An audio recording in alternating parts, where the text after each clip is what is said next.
il y a 3 semaines, Éphésiens chapitre 4.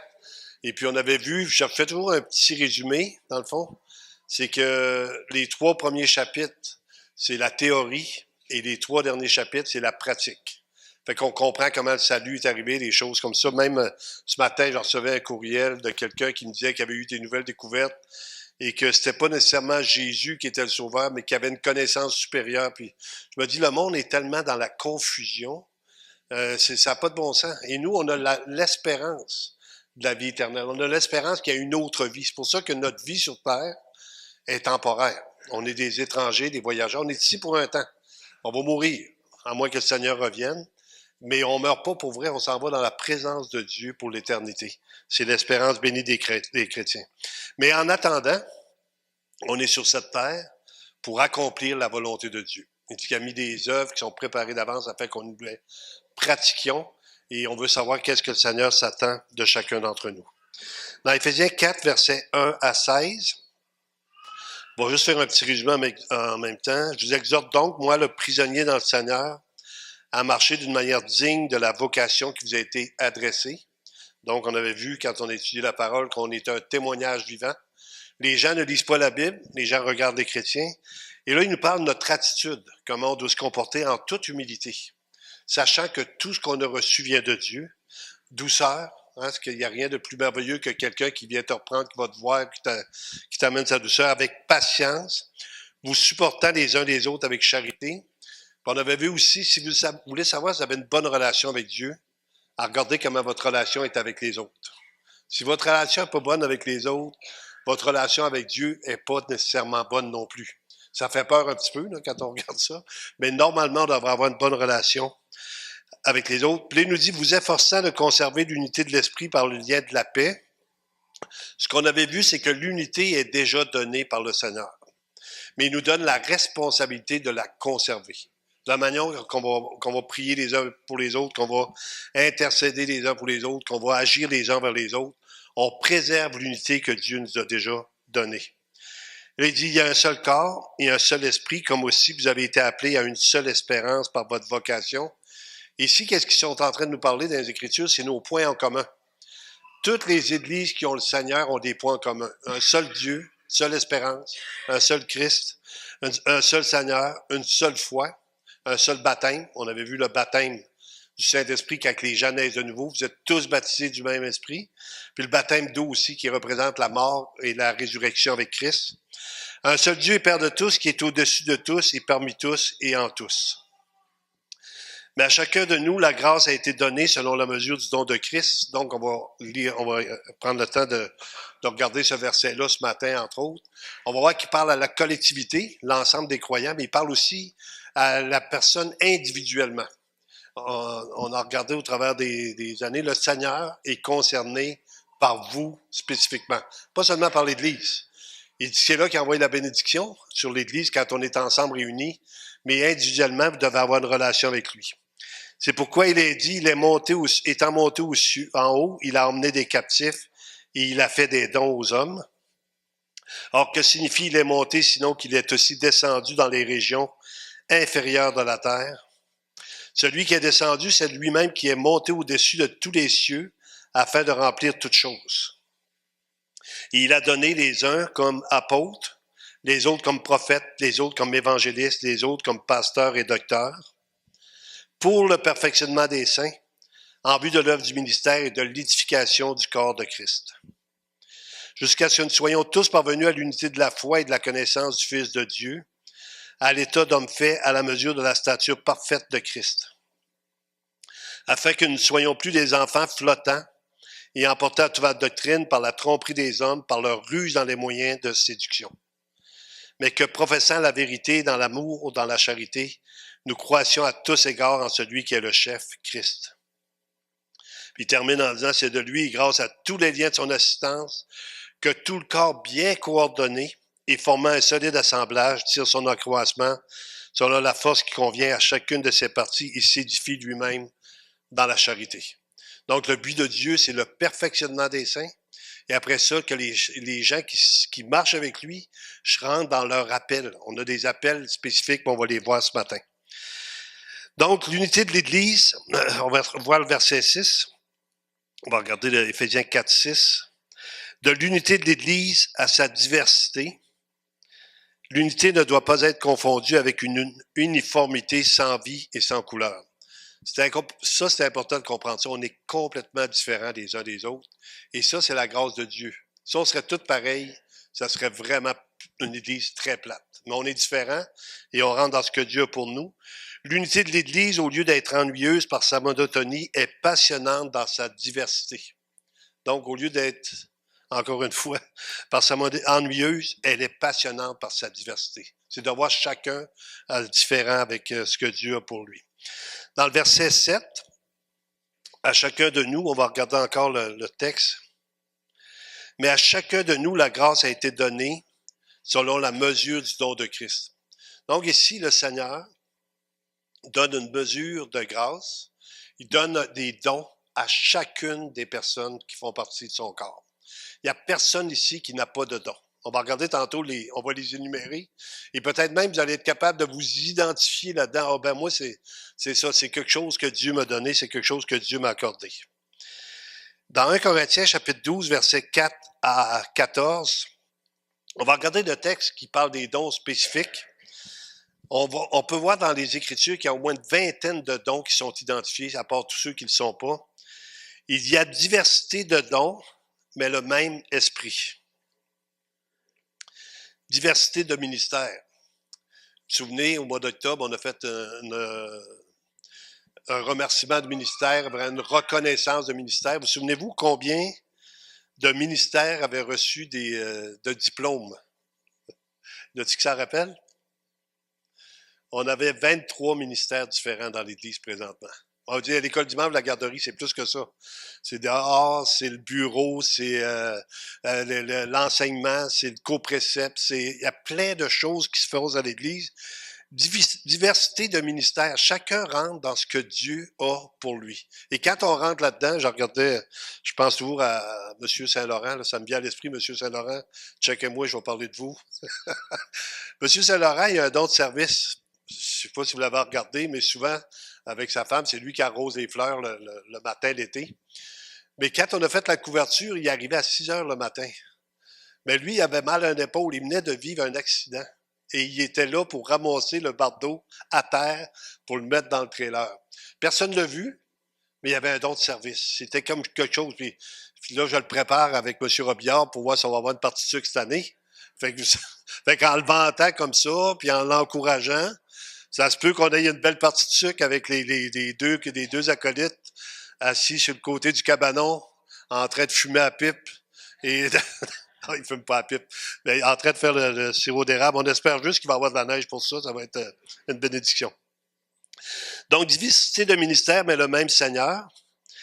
Diversité d'opérations, mais le même Dieu qui opère tout en tous. Vous savez, ce qui est merveilleux avec les dons, c'est que souvent, quand on les pratique ou on les met en fonction, on s'en rend pas compte. Et puis on sait aussi que la gloire va à Dieu. Il n'y a rien, personne qui peut finir une phrase en disant « À Dieu seul la gloire ». Fait que si Dieu vous appelle à faire quelque chose, vous donne la capacité de faire quelque chose, on termine en disant, puis je vois les musiciens ce matin, merci beaucoup Olivier avec ton équipe, c'était vraiment béni, mais on finit en disant à Dieu seul la gloire. Dieu a permis que ces gens-là nous amènent dans la louange, dans l'adoration. On les honore, on les bénit, puis eux autres vont arriver puis remettre ça au Seigneur. On va dire merci Seigneur, c'était une bénédiction pour chacun. Or, à chacun, la manifestation de l'Esprit est donnée, et ça va venir tout le temps, pour l'utilité commune. Il n'y a pas un don qui vous est donné pour vous-même. Il est donné pour l'utilité commune, c'est pour les autres. En effet, à l'un est donné par l'Esprit une parole de sagesse. En parlant à quelqu'un, à un moment donné, il dit, écoute, ça a vraiment, ce que tu as dit là, ça m'a vraiment bouleversé. C'était ça que j'avais besoin d'entendre. Mais tu ne le sais pas. Tu es juste en train de parler et puis Dieu t'utilise. À un autre, une parole de connaissance. Souvenez-vous de Jésus, hein, quand il était avec la Samaritaine, puis qu'elle ne révélait pas sa vie, puis il dit, de toute façon, va chercher ton mari. Elle dit, j'ai pas de mari. Mais il dit, t'as eu 5 maris, puis celui-là que t'as, c'est pas le tien. Je pense que ça déculotte un peu, là. Hein? Faut pas faire un jeu de mots, là, mais ça t'arrange pour te montrer que Excusez-moi, je ne voulais pas dire ce mot-là, mais j'ai rien dit de sale. Là. C'est tout dans votre tête, de toute façon. C'est pas moi qui parle de même. Mais ça te change. Là. Quand quelqu'un te dit une chose comme ça, c'est comme si là, tu es vraiment dévoilé. Puis remarquez que dans l'Église, souvent, il va y avoir le prédicateur va parler ou quelqu'un d'autre, et puis quelqu'un va dire on en parlait justement dans le char ensemble. C'est comme si Dieu veut vous rencontrer et il vous montre que vous étiez déjà en train de vous interroger sur quelque chose et la réponse vous est donnée. Donc, en effet, l'un est donné par l'esprit une parole de sagesse et l'autre une parole de connaissance selon le même esprit. À un autre, la foi. La foi, c'est un don de Dieu, hein? Parce que si vous êtes ici aujourd'hui, c'est par la foi. Si vous aimez Jésus, hein, il dit nous qui l'aimons sans l'avoir vu. C'est par la foi. Je demandais aux personnes âgées ce matin, est-ce qu'il y en a qui ont déjà vu Jésus? Là, il y en a qui veulent y rire, mais ils ne l'ont jamais vu comme nous autres. On ne l'a jamais vu, mais on est attaché à lui. Il y a des dons de foi qui disent, écoutez, moi, je peux vous donner un exemple ce matin. Je pense que je l'ai donné, je sais pas, je l'ai donné à Rivière-du-Loup la semaine passée. Puis je veux juste vous dire, pardonnez-moi des fois si je répète, hein. Je commence à être vieux. Mais fait que je veux dire, ben, c'est notre pasteur, il est vieux puis il répète. Fait que ça va m'encourager si vous ne me dites pas de dire après, écoute, tu l'avais dit la semaine passée. Fait que, mais nous autres, moi, je ne sais pas s'il y en a qui connaissent Normand Lemay. Normand Lemay, c'est un homme de Montréal qui a organisé la mission en Haïti. Et Normand, quand il est allé là en dépression. Vraiment une grosse dépression. Et Pasteur Jeff avait dit à Normand, tu vas faire le ministère de la Roche. Il dit, c'est quoi le ministère de la Roche? Tu t'assis et tu regardes. Fait que pendant 2 semaines, il allait là puis il regardait les choses se passer. Et il a été saisi par le Seigneur pendant qu'il était là-bas. Et Pasteur Jeff, il dit, puis Normand, comment tu as trouvé ça? Il dit, l'année prochaine, on emmène un conteneur. Et Pasteur Jeff, lui, quand on va en Haïti, on amène une valise, une petite valise, qu'on est capable de traîner, que tu peux pas donner aux autres. Un slatchet, une petite affaire de rien. Tu n'as pas besoin de tant de choses que ça. Tu laveras ton linge à mesure, peu importe. Et Normand dit, on va emmener un conteneur. Et puis, il a acheté, on a envoyé un conteneur. Et là-bas, il a décidé d'acheter des terrains. Quelqu'un voulait nous donner des terrains. Il dit, non, on ne veut pas avoir vos terrains. On va en acheter. Savez-vous, jusqu'à aujourd'hui, je regarde comment Dieu l'a utilisé parce que si on aurait bâti sur les terrains qui nous étaient donnés, les bâtiments, on ne savait pas ça, les bâtiments appartiennent à celui qui a le terrain. Fait que, on aurait tout perdu. Mais lui, il avait à cœur d'acheter un terrain, de bâtir les choses. Et quand il a bâti, à un moment donné, l'hôpital, on a eu des critiques parce que l'hôpital, elle a 120 pieds de long par 60 pieds de large. C'est immense, là, puis ceux qui sont venus en Haïti. Et là, les gens disaient, c'est trop grand, puis t'as fait ça pour rien. Puis, je ne sais pas comment ça s'est passé, mais c'est rendu là. Et quand il y a eu un ouragan, il y a 1000 personnes qui se sont réfugiées dans l'hôpital, dans la bâtisse. Si l'hôpital n'aurait pas été là, il y a des gens qui seraient morts. Fait que sans le savoir, dans la foi d'aller de l'avant puis de bâtir les choses, puis c'était de même tout le temps. Je la regarde encore aller aujourd'hui. C'est tout le temps par la foi. Mais ça, c'est un don que Dieu a donné. Mais si vous lui demandez, tu dis, Normand, tu as vraiment la foi? Il va dire, non, non, non, non, j'ai pas la foi, c'est vraiment le Seigneur. Il prend pas rien pour lui, mais Dieu l'a utilisé pour ce qui est de la mission là-bas, puis il y a vu des choses vraiment extraordinaires. Puis peut-être même vous en raconter un autre, vu que l'Haïti, c'est plus dans mon cœur dans ce temps-ci à cause de ce qui se produit. À un moment donné, il avait fait venir un chirurgien, puis il avait fait venir des anesthésistes, puis là, il avait décidé de faire des opérations. T'emmènes les deux meilleurs. Meilleur chirurgien, meilleur anesthésiste de Montréal. Et quand Normand avait réussi à les convaincre de venir, il avait dit, à Montréal, on travaille même pas ensemble, ça coûterait trop cher. Fait que c'était des gens vraiment de qualité. On arrive là-bas, la machine à anesthésie, il manque un morceau. Fait qu'ils peuvent rien faire. Fait que là, il dit, Normand, tu nous as amenés ici pour rien, on peut rien faire. Si on peut pas anesthésier les gens, on peut pas les opérer. Mais il dit, Dieu va le trouver, le morceau. Tu es en Haïti, tu n'es pas à Montjoli, tu n'es pas à Montréal. Tu es en Haïti, Dieu, il a le morceau, il sait ce qu'il est. Il s'en va au CAI, il arrive à un hôpital qui était là, avec qui on collaborait, Brenda Strafford. Puis il y a une petite sœur qui est là, sœur Flora Blanchette. Pas Flora, c'était sœur Evelyne Tremblay. Puis il dit, avez-vous ça, un petit morceau qui va là? Ah, j'ai ça. Elle est partie dans son garage, elle a ouvert un coffre et elle a trouvé le petit morceau de la machine à anesthésier. Puis normalement, il arrive après avec l'anesthésie. C'est-tu ça que vous avez besoin? Un petit peu baveux pareil, là. Il dit, c'est-tu ça que vous avez besoin? Ils ont fait ça, ils ont fait des opérations pendant Ça, c'est le don de la foi. Dieu te dit que tu vas le trouver. Inquiète-toi pas. C'est pas parce que tu es meilleur, c'est parce que Dieu te le donne. Donc ici, il parle du don de la foi. À un autre, le don des guérisons. Et ça aussi, c'est pas quelque chose que tu te vantes. Souvent, les gens disent, j'ai un ministère de guérison. Tu pries pour les gens sont guéris, tu donnes la gloire à Dieu. Excusez-moi. Claude, tu veux-tu aller me chercher une petite bouteille d'eau, s'il vous plaît? Merci. Un don de guérison par le même esprit. À un autre, le don d'opérer des miracles. Il y a plein de choses qui se produisent qu'on prie. C'est le fun parce que souvent, on prie en collégialité. Hein? Fait que tu sais pas savoir c'est qui l'avait vraiment. C'est un parmi eux, mais qui sert pour les miracles. À un autre, la prophétie. Et la prophétie, on va le voir tantôt. Parce qu'aujourd'hui, il y a beaucoup de faux prophètes qui se disent prophètes. La prophétie biblique, exhorter, encourager, consoler. Je me souviens, je vais vous raconter une autre histoire pendant que je suis ces histoires. Tu me la... Ouais. Merci. Tu peux aller te rasseoir. Merci. Il est fin. On se voit tous les semaines, on est correct. Donner un exemple, j'étais nouveau croyant à Rimouski à l'époque. J'avais encore mon bar. Et puis là, on est dans une réunion un mercredi soir. Puis à un moment donné, il y a une personne qui se lève et qui prophétise.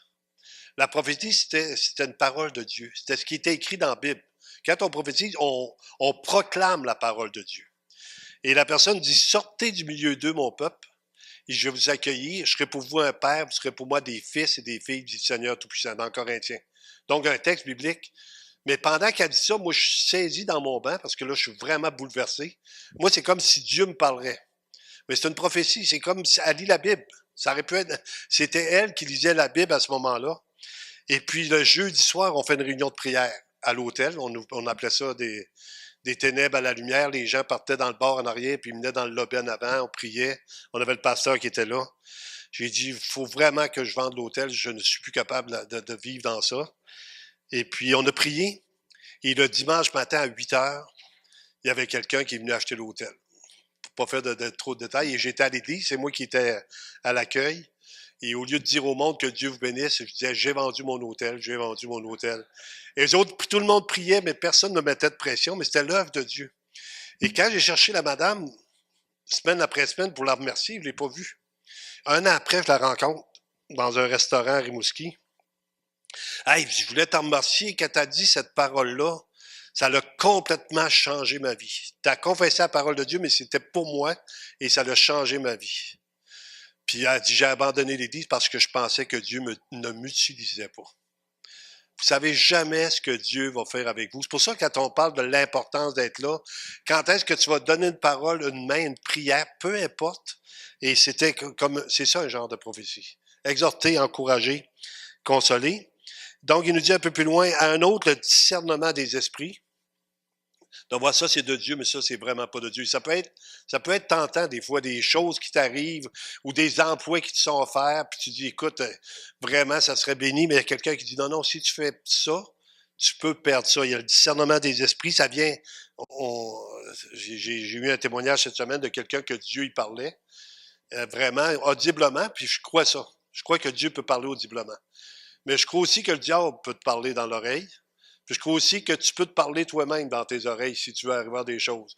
Fait que pour avoir le discernement des esprits, il faut savoir quand est-ce que c'est Dieu, puis quand est-ce que c'est pas Dieu.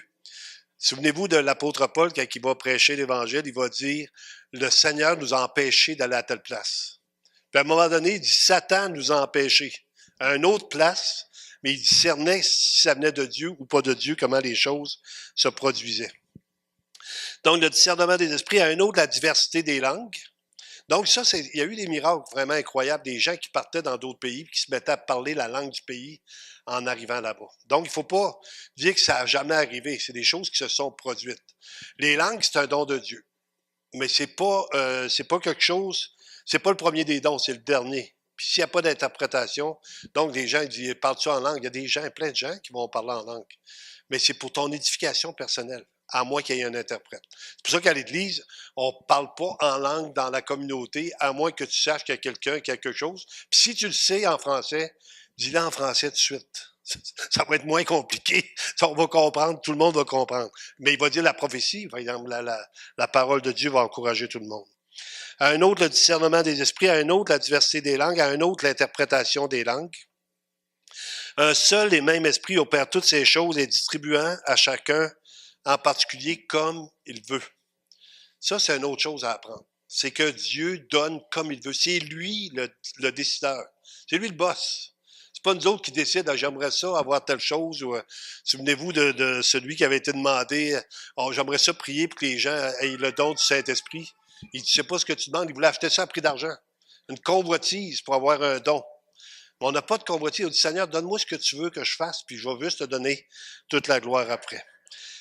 Car comme le corps est un et a plusieurs membres, et comme tous les membres du corps, malgré leur nombre, ne forment qu'un seul corps, ainsi en est-il de Christ. Et là, il va parler de l'unité du corps.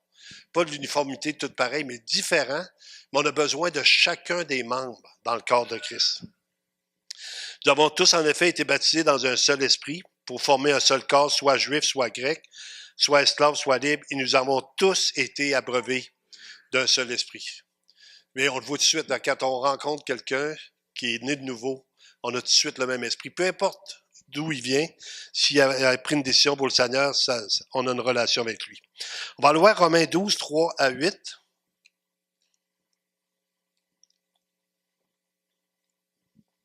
Là, on voit tantôt, les dons qui sont là, c'est des dons qui sont plus, qui frappent plus l'œil, hein. Dons de guérison, dons de miracle, c'est quelque chose qui bouge beaucoup. Mais par la grâce qui m'a été donnée, je dis à chacun de vous de ne pas avoir, pas de lui-même, une trop haute opinion. Les Écritures, s'il y a un point que vous devez remarquer dans les Écritures, c'est l'humilité. Quand vous regardez le Seigneur, je parlais ce matin d'un Jean 13, que Jésus a mis le comble à son amour en lavant les pieds de ses disciples, puis vous autres aussi. L'humilité précède la gloire. Ici, il va nous dire la même chose, de ne pas avoir de nous-mêmes une trop haute opinion, mais de revêtir des sentiments modestes selon la mesure de foi que Dieu a départie à chacun. Encore une fois, c'est Dieu qui nous donne une mesure de foi. Car comme nous avons plusieurs membres dans un seul corps et que tous les membres n'ont pas la même fonction. C'était drôle, à un moment donné, il y a quelqu'un, une femme qui est venue me voir dans le bureau avec son mari. Elle dit, pasteur, je cherche un job pour mon mari, je suis prêt à payer ses cours bibliques. Il pourrait être pasteur. Là, je ne suis pas parti à rire, mais je manquais, je ne sais pas ce que tu demandes là. Ça n'a pas de bon sens. On ne fait pas des cours bibliques pour être pasteur, on est pasteur parce que Dieu nous appelle à l'être. Les cours bibliques, c'est le complément pour qu'on puisse enseigner la parole de Dieu. On ne décide pas un ministère comme ça. Il faut que ça soit un appel de Dieu. Et ce que Dieu vous donne, regardez, je vois Danny en arrière, et on déménage des meubles chez nous qui sont lourds. Puis Danny dit tout le temps, j'ai pas été fait pour ça, moi, déménager des affaires pesantes. Je suis pas gros, Clermont, il était fait pour ça, déplacer des affaires pesantes. Mais pas Danny. Mais Danny, il est fait pour d'autres choses. Hein? C'est comme Jean-Marie, il n'est pas fait pour déplacer des choses pesantes non plus, là. On est différents. Mais par exemple, il peut mettre les choses à leur place. Ça, c'est bon. Ainsi, nous qui sommes plusieurs, nous formons un seul corps en Christ et nous sommes tous membres les uns des autres. Puisque nous avons des dons différents, selon la grâce qui nous a été accordée, que celui qui a le don de prophétie l'exerce selon l'analogie de la foi. Fait qu'on pourrait dire le nom de prophétie ou le don d'exhortation, d'encouragement, de citer même les Écritures. Et souvent, ça va arriver quand vous êtes en train de parler avec quelqu'un. Que celui qui est appelé au ministère s'attache à son ministère. Hein, c'est quelque chose, je regarde Olivier a pris le mandat, Olivier de la musique. Là, il est attaché à son ministère. Il veut que ça aille bien. Il veut que les gens soient unis ensemble. On travaille en équipe. On fait un travail pour que ça puisse bien aller. Et que celui qui donne, celui qui exhorte, qui s'attache à l'exhortation, fait toujours rire quand je regarde ça. Il y a des gens qui disent, moi, j'aime mieux pas encourager les autres, ils vont se prendre pour d'autres. C'est leur problème. C'est leur problème s'ils se prennent pour d'autres, mais vous êtes là pour s'encourager mutuellement, puis de dire on va persévérer, on marche ensemble, on va se rendre à terme. Je suis allé voir mon ami Serge, puis Loulou cette semaine, j'ai pu les visiter. Puis je suis sorti de là, je flottais quasiment. On s'encourage tellement qu'on sort, on porte plus à terre. Je dis, si, boulot, je suis venu encourager un malade, il m'a craqué bien comme il faut, lui, là. L'exhortation, l'encouragement, dire des belles choses, s'encourager, se valoriser.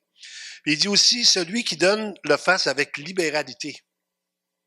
Il y a des gens qui ont ce don-là de libéralité. Pas seulement, mais je sais pas, j'ai fait 37 piastres et 16 cette semaine, il faut que je donne 3,71. Mais là, depuis que le gouvernement a arrondi à la pièce, ça va être 3,72. On compte plus les scènes. Mais là, vous dites, écoute, ça, c'est pas un don de libéralité. Ça, c'est une, si on peut dire, une reconnaissance de ce que Dieu t'a donné, puis réciproquement, tu lui donnes. Mais le don de libéralité, c'est que tu es toujours prêt à donner plus. Comment je peux faire pour aider, que ça soit pour les pauvres, hein, on va aider en Haïti, que ça soit à l'église, que ça soit les gens que vous rencontrez sur la rue. Vous le savez tout de suite. Je vais vous donner un exemple, si vous avez le don de... Moi, je l'ai pas. Fait que je suis pas en train de me vanter. C'est quand vous allez dans un magasin puis il y a quelqu'un qui vous attend à la caisse avec un petit plat pour ramasser de l'argent. Puis là, on aimerait ça qu'il nous regarde pas des fois. Hein? Je sais pas si... Mais vous autres, vous n'êtes pas de même, il y a juste moi. Mais quand ça me tente pas de donner puis que là, je le vois, là, j'essaie de passer peut-être entre les deux pendant que l'autre est en train de donner. Des fois, je me fais pogner. Des fois, je donne aussi. Là, ça fait... Mais le don, lui, c'est ça. Quand il voit une requête, c'est comme normal. Quand ils prennent des dons sur le bord du chemin, là, t'en vois qu'il y en a qui ont hâte d'arriver au pot pour mettre de l'argent dedans, parce qu'ils disent, écoute, je vais pouvoir aider des pauvres avec ça. Mais s'il dit qu'il y en a qui ont le don de libéralité, qu'ils le fassent avec joie, que celui qui préside le fasse avec zèle. Quand on dirige quelque chose, quand on est en autorité sur quelque chose, qu'on soit zélé, que celui qui pratique la miséricorde le fasse avec joie. La miséricorde, c'est un don. Le don de la compassion, de te mettre à la place de l'autre. Hein? C'est vraiment, c'est quelque chose qui rentre dans le cœur. Moi, je connais des gens qui l'ont ici, je ne les nommerai pas aujourd'hui, parce que je sais que vous avez compassion de moi.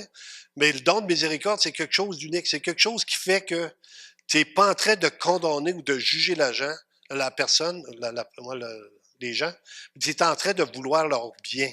Ils vont passer au travers. Je vais l'exhorter un peu comme Barnabas, à un moment donné, si vous connaissez l'histoire, il l'appelait le fils d'exhortation. C'est un gars qui voyait toujours le meilleur dans l'autre. Quelqu'un qui a un don de miséricorde voit le meilleur dans l'autre puis voit comment Dieu peut agir. Un autre texte, 1 Corinthiens 4, 7. 1 Corinthiens chapitre 4, verset 7. Car qui est-ce qui te distingue? Qu'as-tu que tu l'as reçu? Et si tu l'as reçu, pourquoi te glorifies-tu comme si tu ne l'avais pas reçu? Donc, au bout de la ligne, ce que vous avez comme capacité, même juste un exemple, on a un don particulier chacun d'entre nous. On est né au Québec. Vous auriez pu naître partout dans le monde. Vous seriez né en Corée du Nord, vous n'auriez aucune liberté. Vous seriez né en Haïti, vous seriez dans la misère. Mais on est né au Québec. Pourquoi on est né au Québec? C'est parce qu'on est meilleur que les autres? Je pense pas. On est né là. Mais c'est parce que Dieu veut nous utiliser dans notre province aussi. Il veut qu'on soit des témoins dans tout ce qu'on est en train de faire, puis il veut nous utiliser à sa gloire. Maintenant, il y a deux choses. La grâce, celle qui sauve, est accordée à tous ceux qui croient. Éphésiens 2, 5. Nous qui étions morts par nos offenses, nous a rendu à la vie avec Christ, c'est par grâce que vous êtes sauvés. Donc, tous ceux qui croient ont la grâce de Dieu, sont sauvés. Puis le verset 8, juste pour vous montrer la différence. Tous ceux qui croient sont sauvés, mais c'est pas tous ceux qui sont là qui ont le même don. On est différents. Mais pour le salut, il n'y a pas d'autre chemin. Ça ne changera pas, hein? Même si vous allez écouter beaucoup d'émissions qui vont essayer de vous faire changer votre idée en disant non, quand même. T'as fait de quoi pareil, là? T'en as fait un peu pareil, là. T'as quand même cru. Mais même ça, c'est un don de Dieu. De croire, là. Écoutez, je vais vous donner encore une fois mon illustration. Comme vous la connaissez, plusieurs d'entre vous, je m'en vais à l'église, mais je m'en vais pas pour croire. Je m'en vais pour rire des croyants. Je m'en vais pour les mépriser, le 14 février 84. Je m'en vais là pour voir pourquoi eux autres ils ont besoin du Seigneur pendant que moi je réussis sans le Seigneur. Et là, je les écoute, je les regarde, puis je sors de là en riant de la main. Je regarde tout ça. Il me donne un Nouveau Testament. 3 jours après, je suis tellement convaincu que si je meurs, je m'en vais en enfer. Puis là, il n'y a personne qui me parlait de l'enfer. C'était pas une réunion de l'enfer, c'était à Saint-Valentin.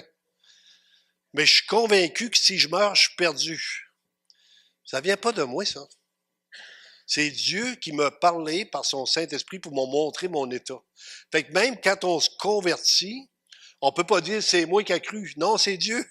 Dieu t'a donné la foi pour que tu crois en lui. Il savait, il dit qu'il savait de toute éternité. La grâce de service, celle qui équipe l'enfant de Dieu pour son service, est donnée à des degrés divers selon la mesure du don de Christ. Donc, vous rentrez, même quand on va en Haïti, on dit, c'est pas juste les pasteurs qui ont besoin en Haïti, c'est chacune des personnes dans son métier peut faire les choses. Notre docteur là-bas fait un job extraordinaire avec les patients. Les gens qui ont venu faire de la construction, vous avez vu tout ce qui a été accompli, tout ce qui a été fait. C'était vraiment quelque chose d'incroyable, mais on rentrait dans nos dons. Donc, on est missionnaire dans le don que Dieu nous a accordé. Pas seulement le prédicateur, mais chaque des personnes. Puis ça, c'était une vision qui a été donnée à la Bible parle que tout le monde peut venir en mission. Tout le monde peut participer à une mission. Tout le monde peut contribuer financièrement à la mission. Tout le monde peut prier pour la mission. Il nous dit un peu plus loin, ces dons ne sont pas pour nous-mêmes. On va aller dans 1 Pierre 4, 7 à 11, mais pour les autres. On est toujours là pour les autres. Savez-vous qui comprend le mieux ça, qu'on est là pour les autres? Des mères de famille, avec leurs enfants. Une mère se lève la nuit pour son enfant qui pleure. Hein. J'ai regardé, j'étais là-bas, le petit bonhomme a pleuré. Sa mère s'est levée et est allée en prendre soin. Une mère, si vous avez entendu le chant, on va la voir bientôt encore, là, de Linda Lemay. Une mère, hein? Comment elle n'est plus la première. Elle est là pour l'autre. Puis nous autres, le Seigneur nous dit qu'on n'est pas là pour nous-mêmes. Les gens, souvent, ils vont venir à l'Église, ils peuvent dire, qu'est-ce que ça me rapporte? C'est pas ce que l'Église vous rapporte, c'est qu'est-ce que vous allez apporter à l'Église. C'est un peu comme notre ami Kennedy, hein? Au lieu de vous demander ce que le gouvernement peut faire pour vous, demandez-vous votre pays, demandez-vous qu'est-ce que vous pouvez faire pour votre pays. Donc ici, c'est une différence. On est là pour les autres, pour la bénédiction des autres. Le texte dans 1 Pierre chapitre 4, versets 7 à 11. 1 Pierre 4, 7 à 11. La fin de toute chose est proche. Je trouve ça drôle quand je lis ça. Parce que là, on nous dit qu'on est rendu à la fin du monde. Hein? Il y en a beaucoup qui nous disent ça. Mais savez-vous quoi? Il disait, il y a 2000 ans. Fait que on ne sait pas si c'est demain. Il n'y a pas de signe, il n'y a pas de choses. Il y a des signes. Il va y avoir des guerres, des bouts de guerre, mais ça, c'est pas la fin. Ça fait partie de ce qui va arriver. Mais personne ne peut dire quand est-ce que la fin va arriver. Mais ici, il disait lui-même aux gens, il y a 2000 ans, la fin de toute chose est proche. Et là, il nous donne une exhortation. Soyez donc sages et sobres. Gardez vos cœurs consacrés au Seigneur. Garde ton cœur plus que toute autre chose, car de lui viennent les sources de la vie. Préservez-vous. Laissez-vous pas aller comme si rien n'était, mais soyez sages et sobres pour vaguer à la prière, à l'intercession. Fiez-vous pas sur vous pour vous garder. Fiez-vous sur le Seigneur. Hein, qu'il va tout votre être, l'esprit, l'âme et le corps soient conservés irréprochables lors de l'avènement de notre Seigneur Jésus-Christ. Celui qui vous a appelé est fidèle et c'est lui qui le fera. Comptez sur lui. Avant tout, puis j'aime ça parce que c'est vraiment, je vois ça dans l'Église. Je vois l'Église comme ça présentement. Ayez les uns pour les autres une ardente charité ou un ardent amour. On a cette relation-là que Dieu fait qui est unique présentement, puis il faut la préserver. Car l'amour couvre une multitude de péchés. On n'est pas en train de chercher l'erreur. Il n'y a rien de pire qu'un pharisien légaliste qui cherche l'erreur dans la vie des autres, qui essaie de montrer que l'autre est moins bon, puis que l'autre a manqué. Plutôt d'être là pour dire on va s'encourager ensemble, on va se rendre à terme ensemble, on va prier les uns pour les autres. Une Église consacrée à marcher dans l'unité. Il dit exercer l'hospitalité les uns pour les autres sans murmure, s'il y a des gens qui ont des besoins. Il dit comme de bons dispensateurs de diverses grâces de Dieu. Et là, c'est vraiment les diverses grâces de Dieu, ce qu'on a reçu de Dieu, des dispensateurs de ce que Dieu nous a donné, que chacun de vous mette au service des autres le don qu'il a reçu. Que chacun de vous mette au service des autres le don qu'il a reçu. Quel est ton don? Je regardais, je pense que j'en ai parlé l'autre jour, mais c'était trop drôle. Jean-Marie était ici, en train de travailler à poser des choses comme ça. Il fallait passer les fils, il fallait passer dans le toit. Et Danny, comme son habitude, est tout le temps comme ça, il vient dans mon bureau pour manger du chocolat, Danny Crousset.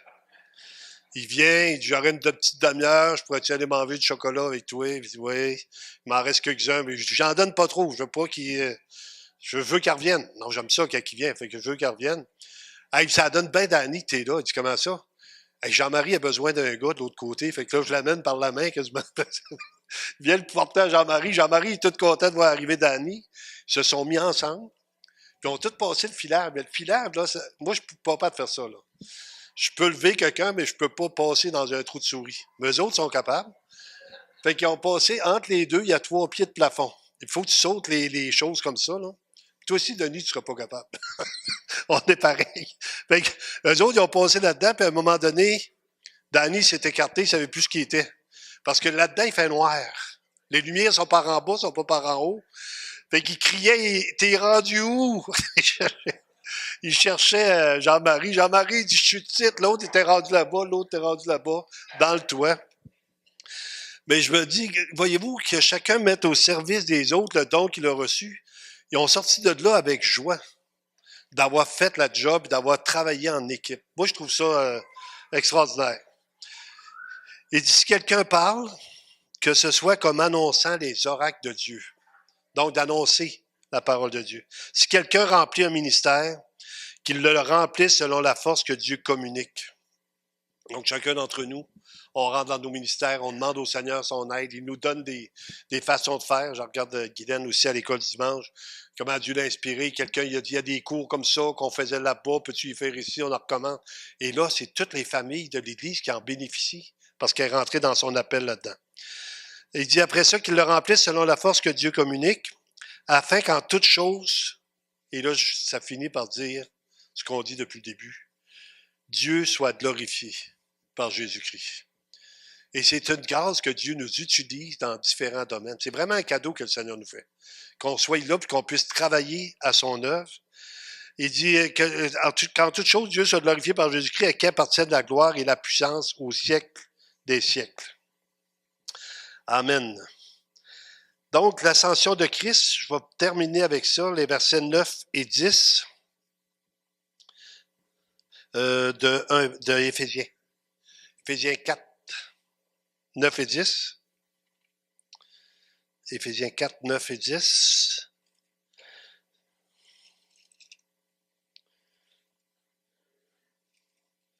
Je vais tourner. Oh! Or, que signifie il est monté, sinon qu'il est aussi descendu dans les régions inférieures de la terre? Celui qui est descendu, c'est lui-même qui est monté au-dessus de tous les cieux afin de remplir toutes choses.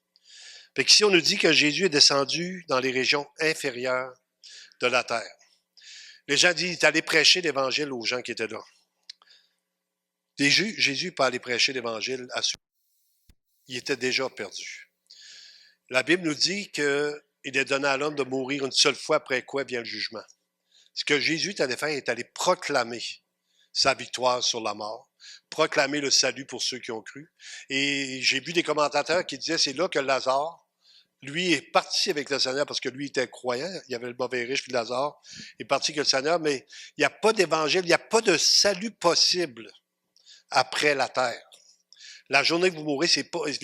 Quand les gens vous disent, là, je m'arrangerais bien avec de l'autre côté. Je ne sais pas si vous avez déjà entendu ça.